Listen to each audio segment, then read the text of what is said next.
dressed. You stay liking your demons. But there's a few of us that's getting ready to cross over.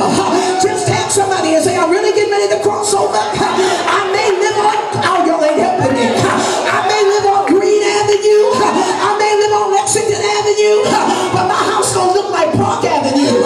It's gonna be clean. It's gonna smell good. Y'all ain't helping me enough in here. It may not have the best furniture, but it's gonna be clean furniture. Oh, y'all help me in here. Look at your neighbor and say, I'm getting to come out.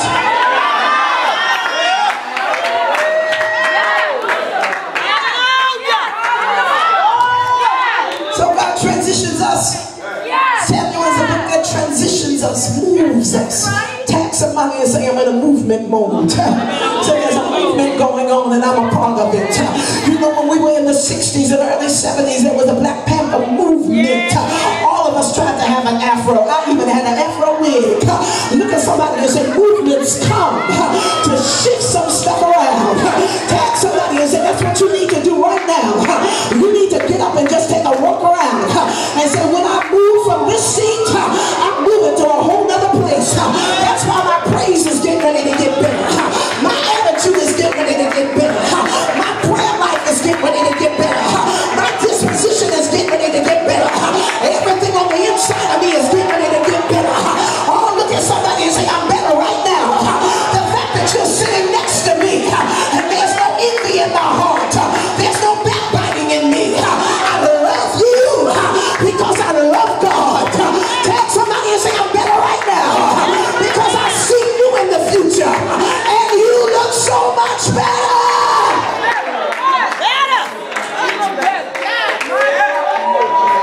Samuel brings us to transition. Yes. Transition takes us. Can I come down here for a minute? Yeah. Transition brings us to another place of glory. Transition brings us to another place of faith. Faith is the attitude that has to be stretched. See, men and women of God, until you have an attitude of faith, you'll never understand that faith can do everything. The Bible says that now faith is the substance of things hoped for and the evidence of things not seen. The reason that some of us are not getting what God has for us is because we believe in what we can see and not what we hear. Because the Bible says that faith cometh by hearing, and we live in a visual age. We live in everything that you've got to see. You know, I don't have my glasses on right now and everybody looks blurry right now to me. Oh, but I hear the Spirit of God speaking.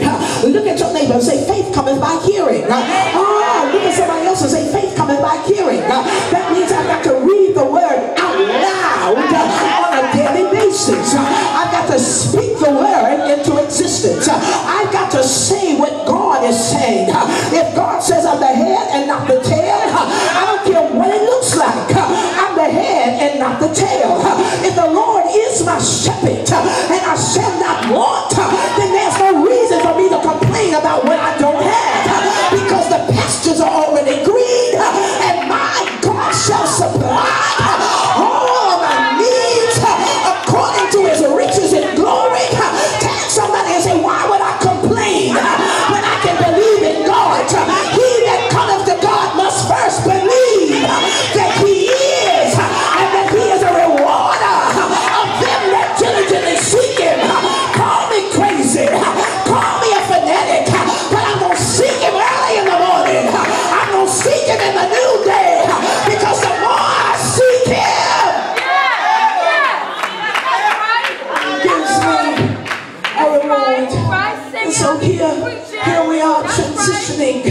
Tag somebody and say, you better look at me real good, because in the next 20 minutes I'm going to be a whole other person. Look at somebody else and say, I promise you, I'm going to be a whole other person. So not only is my praise going to be different, my whole mindset going to be different, because I don't even see myself like I saw myself. I left home worried and confused, but the Bible says be careful for nothing, but in everything.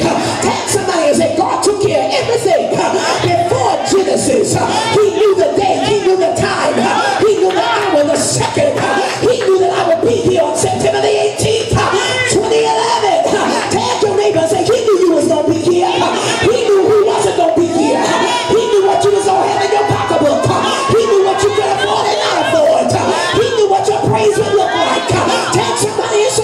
neighbor, I told you that God said that we get ready to recover.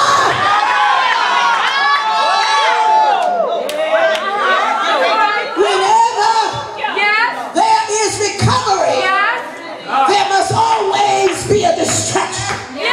Every time. Yes. Hallelujah. That's true. So here, David's in Ziklag. He's got men around him that have seen him in Angela. You see? These were the same men that came who were distressed, in debt, and discontent. But David had a word from God. Yes. See, that's why you got to stay close to your leader. And I'm not talking about being up in her face, in her car, or in her house. That's right.